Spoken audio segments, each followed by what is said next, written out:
eran dueñas de varios en San Francisco del Rincón, Lagos de Moreno y León. Ahí vendían a las muchachas. Simple y sencillamente las raptaban. Las llevaban a los lugares que tenían aquí en San Francisco y en Lagos de Moreno, hasta que las, como ellos decían, las amansaban. Eran golpeadas, torturadas, violadas. Hasta que las pobres chicas, ¿verdad? En los años 60, 70 no existía el delito de trata de personas, no teníamos una ley, no estaba el tipo penal, pero sin duda fue uno de los primeros casos históricos en nuestro país que tiene características que aluden a la trata de personas con fines de explotación sexual. Había autoridades involucradas y había algo muy importante, había manejo de dinero. Estas mujeres eran cosificadas y algo muy, muy interesante, hablamos de basurización, eran desechadas. Las mataron a palazos y por falta de belleza. Luego las enterraron en un panteón clandestino en la Loma del Ángel. Decenas de jovencitas y bebés quedaron debajo de la tierra. Delfina, María de Jesús, Carmen y Eva Valenzuela nacieron en San Francisco del Rincón, Guanajuato y El Salto, Jalisco, respectivamente, alrededor de los años 1968 y 1924. Sus padres, Isidro Torres y Berardina Valenzuela, desempeñaban roles muy distintos en sus vidas. Isidro era un hombre inmerso en el mundo de la ley. Servía en el cuerpo policíaco tanto antes como después del mandato de Porfirio Díaz. Su tarea consistía en atrapar a los asaltantes de caminos, una labor que requería tanto de valentía y tenacidad como de un carácter estricto y tosco. En sus ratos libres se la pasaba bebiendo, y su familia sufría las consecuencias de su adicción. A menudo fungía maltratos a criminales frente a sus hijas para mantenerlas atemorizadas, quienes sin elección eran testigos de los castigos o hasta ejecuciones infligidos a los detenidos. Su madre, por otro lado, era una fanática religiosa, quien no respondía a los maltratos físicos que su marido le proporcionaba tanto a ella como a sus hijas. Harta de esto, Carmen huyó en una ocasión a casa de su novio siendo solo un adolescente, a lo que su padre fue por ella, la agredió y posteriormente encarceló en la prisión municipal sin motivos legales. Pero su corrupción a la hora de impartir la ley no se limitaría a eso, pues en el mismo día abusaría de su rango para arrebatarle la vida a un hombre inocente con el que tenía rencillas, bajo el argumento de que era un delincuente, marcando así un punto de no retorno para él y su familia, que se verían obligados a huir, dejando detrás su pasado y comenzando de nuevo en la ciudad del Salto, en el estado de Jalisco. Isidro, ahora arriero, transportaba cargamentos y recorría caminos polvorientos. El temor a las represalias los llevó a cambiar su apellido paterno a mediados de los años 30. Sus hijas se vieron obligadas a entrar en el mundo laboral como obreras en una fábrica de hilados y tejidos. El trabajo resultaba agotador y era mal pagado, lo que las llevó a buscar alternativas para subsistir. María del Carmen, la primogénita de las hermanas, atravesó un camino inesperado. Se convirtió en la novia de un abarrotero de 50 años, mismo que habría haberla sacado anteriormente de prisión cuando su padre la encerrara, pero aunque podría sonar como un buen tipo por ello, no dudó en abandonarla cuando supo que estaba embarazada. En 1938, Carmen cruzó caminos con Jesús Vargas, apodado El Gato. Este hombre de dudosa reputación despertó un amor profundo en ella, y decidirían casarse. Juntos abrirían una cantina, misma a la que le iría muy bien, pero la mala administración de la pareja llevaría a que pronto estuviesen en bancarrota, teniendo que cerrar el negocio. Aunque a pesar de la separación, Carmen no salió con las manos vacías. Durante su tiempo con Jesús aprendió los secretos del mundo de los bares. Delfina Valenzuela heredaría un poco de dinero tras que sus padres fallecieran, e inspirada por el éxito de la cantina de su hermana Carmen, decidió emprender su propio negocio en su pueblo natal. Sin embargo, lo que comenzó como un simple local de venta de bebidas pronto se transformó en un oscuro calabozo, pues mujeres empezaron a ser obligadas por Delfina para venderse a los hombres del lugar, no dudando en reclutar jóvenes de los ranchos cercanos, atrayéndolas con promesas de empleo como criadas domésticas. Así, privando su libertad a pequeñas de entre 13 y 16 años, el local prosperó rápidamente, siendo todo supervisado por su hijo, Ramón Torres González, que además de tener esta labor, en un principio también se encargó de calmar a los clientes conflictivos, además, claro, de sobornar a las autoridades cuando fuese necesario. Y es aquí que llegamos a un punto controversial, pues tenemos algunas entrevistas a pobladores cercanos que conocieron las Poquianchis y que relatan que estas no eran malas personas y que la mente maestra era Ramón. Unos testimonios que contradicen bastante lo puesto en los libros y medios digitales, pero que igual les dejo para que tengan todas las versiones. No eran malas, No. no es cierto. Más que ¿Usted les- vio cuando les detuvieron o cuando se fueron? Pues yo estaba en mi uso de razón. Sí. Había otros más cabrones que ellas eran de talegas. Sí. Había uno, dicen Vale que más una tenía un hijo, ¿no? Hablar con avergüenza, Sí. vale más vergüenza en cara que masillas en los corazones. Una tenía un Así- hijo, dicen, ¿verdad? Hacían el El Tepo. cabrón, pero pues... Falleció, lo cada mataron, quien, ¿verdad? Cada quien aprende sus maneras. Vieron varios bares, pero eran tranquilos, pero su hijo que tuvo era El hijo era el maldoso, pues era el más atrevido es el que hacía todo a eso de desmadre. prostitución de las mujeres. Iba a los pueblitos a traer mujeres, muchachas, a prostituirlas. Y la Ya después de que no señora les gustaba, pues las mataba el cabrón. Carmen, con su formación en contabilidad, llevaba los libros y gestionaba los permisos. El negocio, antes oculto, rápidamente logró hacerse pasar como legal gracias a las relaciones de corrupción que Delfina se hizo, convirtiendo al mismo en un establecimiento reconocido. Era muy común ver salir a tantos ciudadanos como oficiales, que debido al tráfico de favores eran clientes preferenciales. Pero claro, nada dura para siempre, y prontamente Ramón, el hijo y sobrino de las dueñas, tendría una pelea con uno de los oficiales, acabando porque estos le quitaran la vida y su madre mandara a despachar a los mismos, cuyos colegas se negaron a continuar solapándolas. El cierre del burdel fue inmediato, por lo que más de 20 jóvenes quedaron atrapadas dentro sin más recursos que los que tenía al momento de quedar encerradas. Afortunadamente estas mujeres, días después, lograron escapar y buscaron refugio en San Francisco del Rincón, en una casa que pertenecía a Delfina. Allí permanecieron encerradas durante 6 meses en condiciones deplorables hasta que en 1949 María del Carmen sucumbiese al cáncer, marcando un doloroso capítulo en la familia.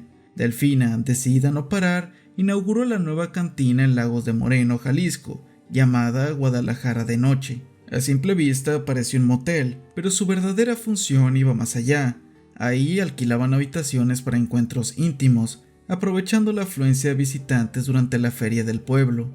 Se supo que inclusive el propio alcalde, a cambio de favores personales, concedió los permisos para que el negocio operara haciéndolo pasar como un bar. Con el suficiente dinero en sus manos, Delfina se trasladó a Guanajuato, donde decidió establecerse en San Francisco del Rincón. Con la hermana que les quedaba, volvieron a reclutar más mujeres, que en el mejor de los casos eran compradas y en el peor, obligadas. Delfina, ahora sin la ayuda de Ramón, debía ser ella misma quien asistía a los ranchos y pueblos marginales en búsqueda de jóvenes atractivas. Teniendo en cuenta el contexto y la falta de oportunidades, los padres solían estar de acuerdo cuando escuchaban que inclusive habían oportunidades para que sus hijas estudiaran y trabajaran a la par, aunque claro, sin sospechar el oscuro destino que le aguardaba a sus hijas. A pesar de esto, hubieron adolescentes que se negaron y se sabe que en esos casos no temían forzarlas físicamente a subir a la camioneta.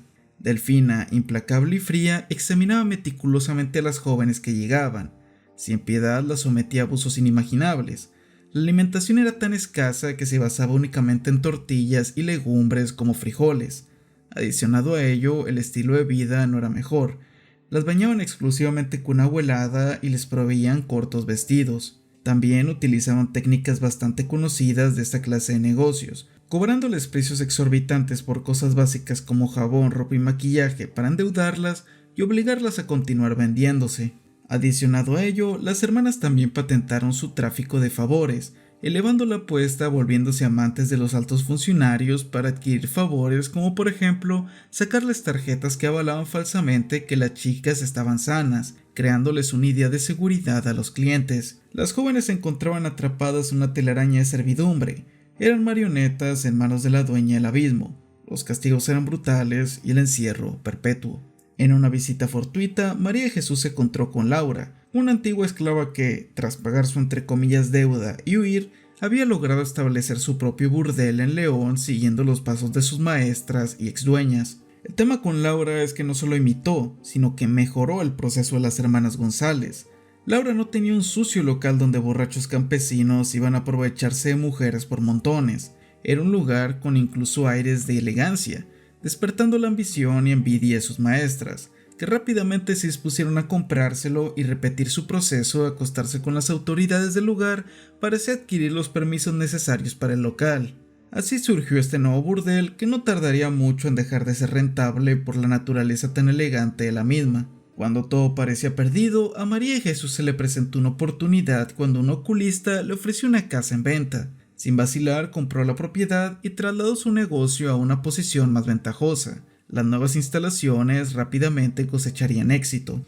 La residencia donde se basaban sus operaciones perteneció a un individuo conocido como el Poquianchis. María de Jesús tituló su empresa como la Barca de Oro. Sin embargo, pronto fue reconocida como la Poquianchis, el sobrenombre que a partir de ahí tendrían las hermanas González. El origen del nombre viene del náhuatl y vendría a significar de a poco, aunque algunos lo acreditan a poquitero o codo, expresiones que dan a entender recelo a la hora de compartir. El buque de plata, pese a su elegante nombre, siempre estaba repleto de la clase trabajadora, siendo sus clientes usuales los campesinos, aunque también teniendo los mismos oficiales. La afluencia de clientes les permitió expandirse y adquirir otros negocios similares. Sin embargo, en 1962 sería imposible para las autoridades municipales de Guanajuato no clausurar todos los burdeles y cantinas de la ciudad a causa de la rápida expansión que estaban teniendo. Las Poquianchis se vieron obligadas a quedarse con solo 2 establecimientos, el Guadalajara de Noche en Jalisco y uno llamado La Pierna ubicado en Tamaulipas. El plan era que ambos negocios se apoyaran mutuamente mandándose jóvenes, así como que las hermanas mayores se quedaran cuidando el negocio más viejo, mientras que la menor el nuevo. No contenta con la idea, Delfina les planteó el concepto a sus otras 2 hermanas de asociarse y adquirir una finca denominada La del Ángel, con la intención de convertirla en un sitio oculto donde pudieran llevar a cabo las fiestas a gran escala sin ser molestadas. Así pues, su plan requería más mujeres, por lo que volverían a buscar con una nueva regla. Cuando las mujeres alcanzaran los 25 años, serían sometidas a crueles castigos, al considerarlas demasiado mayores para el negocio. Cualquier persona en su lugar las dejaría libres una vez las explotó o como mínimo acabarían con sus vidas de manera rápida e indolora. Pero las Poquianchis no eran cualquier persona. Lo primero que hacían era mandar a Estrada Bocanegra a encerrarlas en una de las habitaciones de la finca sin proporcionarles alimentos ni bebida durante varios días. Cuando se encontraban demasiado débiles como para representar una amenaza, entraba para paliarla reiteradas veces. Finalmente, cuando la joven estuviese completamente indefensa, era llevada fuera de la finca y era enterrada viva. De cualquier forma, pobre de la que se quedara embarazada, pues no solo era golpeada, sino además obligada a arrancarle al bebé de forma poco segura. Si alguno de los bebés lograba desarrollarse lo suficiente y se descubría que fue dado a luz a escondidas, las Poquianchis les quitaban la vida y los enterraban donde mismo que las mujeres que se hacían mayores. Las únicas en salvarse de esta regla fueron las más atractivas, que eran una buena fuente de ingresos, a las que se les permitía tener a sus bebés siempre y cuando fueran las amas de casa o colaboraran en mantener el orden a punta de maltratos a sus otras compañeras durante su embarazo. Acerca de las enfermedades, es de sorprender que la más común era la anemia, que a las jóvenes que les daba simplemente se les optaba por quitar la vida. Para las Poquianchis era más sencillo y barato reemplazar a una joven por otra en vez de curar alguna enfermedad. En la organización estaban por encima de todos las 3 hermanas, por debajo los hombres de confianza, Francisco Camarena, Enrique Rodríguez, los choferes, Hermenguindo Zúñiga, alias el Águila Negra, el guardaespaldas y ex capitán del ejército que servía como guardián, José Santo, el velador, Estrada Bocanegra, el ya mencionado verdugo, y finalmente se encontraban los reclutadores de jóvenes. En el peldaño más bajo, naturalmente, estaban las mujeres que trabajaban en el burdel, que si bien tenían una jerarquía según las más fieles y solicitadas, realmente todas eran simples objetos a ojos de la organización de las Poquianchis. Aunado a esta jerarquía, obviamente teníamos a los políticos y oficiales, que a cambio de favores carnales gratuitos proveían de permisos y protección. El negocio de las Poquianchis estaba tan bien estructurado y era tan fructífero que incluso leyendas se crearon alrededor de ellas, desde místicas que aseguraban que hacían ritos satánicos para ganar dinero y tener buena suerte, hasta realistas y turbias, que relataban haber presenciado cómo vendían la carne y las jóvenes a las que les quitaban la vida a 3 pesos por kilo. Todo lo anterior siempre fue negado por las Poquianchis, quienes aseguraban que no harían esa clase de cosas a causa de sus creencias religiosas que su madre tan arduamente les inculcó. Sea que hayan hecho estos pactos o no, su suerte terminaría por acabar con el inicio de 1964, cuando una revista mexicana especializada en noticias de este tipo llamada Alerta dio a conocer los rumores que corrían acerca de sus bordeles, iniciando con esto una solicitud para una investigación exhaustiva a todos los implicados en el caso, puesto que involucraba de primera mano un caso donde los criminales colaboraban con las mismas autoridades para cometer delitos.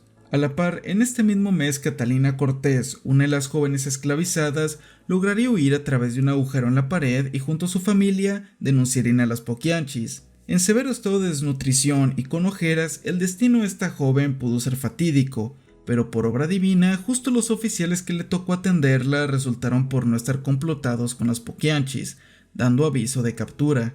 Ya en la localidad de Las Hermanas encontraron un sinfín de jóvenes menores de edad en un estado deplorable y prontamente una de ellas, al ver a la policía, se apresuró a explicar que en el jardín trasero enterraban a jóvenes que cumplían los 25 y a los bebés. En total era un cementerio con 91 personas enterradas. Los medios de comunicación, ni cortos ni perezosos, se apresuraron a decir que todo se trataba de obra por parte de un culto satánico, debido a que al momento de ser arrestadas, las hermanas Poquianchis vestían con ropajes negros. Pese al intento de algunos pobladores de linchar a las Poquianchis, un juez se adelantaría y como manera de evitarlo, las mandaría a una cárcel de Irapuato con órdenes de ser custodiadas durante el viaje, acabando porque las hermanas, aún con vida, fuesen declaradas culpables por quitarles la vida a 91 personas, aunque se estima que fueron al menos 150 las exterminadas por sus órdenes, encontrándose años después varias fosas en los alrededores donde vivieron con muchos más cuerpos. El Águila Negra tendría un destino que mostraría el karma de esta historia, pues perdería la vida tras que le avisaran que quedaba libre. El capitán Águila, cuando le dijeron, usted es libre, tenía 76 años y cayó muerto de un infarto de la emoción. 2 de las Poquianchis perdieron la vida en prisión, una a causa de que le cayera una cubeta de cemento y la otra a raíz de una enfermedad.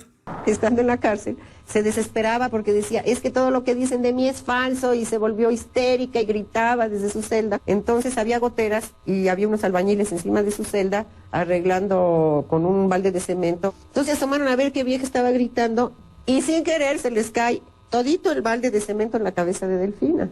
Y así murió la gran villana de la historia tremenda de las Poquianchis, de un cubetazo. Siendo María Jesús la hermana menor, quien fue la única en quedar libre tras 40 años, refugiándose en la religión durante ese tiempo encarcelada y vendiendo cosas a las presas hasta conocer y casarse con un hombre que conoció en prisión, y terminando por perecer a mediados de los 90s. Conquistó en la cárcel de Celaya, donde ella estaba, a un viejito de 62 años que había estado allí porque había matado a una mujer por celos. Se lo conquistó y salieron de la cárcel y formaron pareja. Se sabe que pese a que las hermanas Poquianchis eran las dueñas, tenían otras pupilas, que una vez vieron que sus jefas fueron arrestadas, no dudaron en tomar el terreno e incluso irse a trabajar de madrotas a Estados Unidos, aunque claro, nunca sin el turbio éxito de sus maestras. Sin más que decir, esta ha sido la historia de las Poquianchis, las olvidadas y turbulentas precursoras de los burdeles modernos.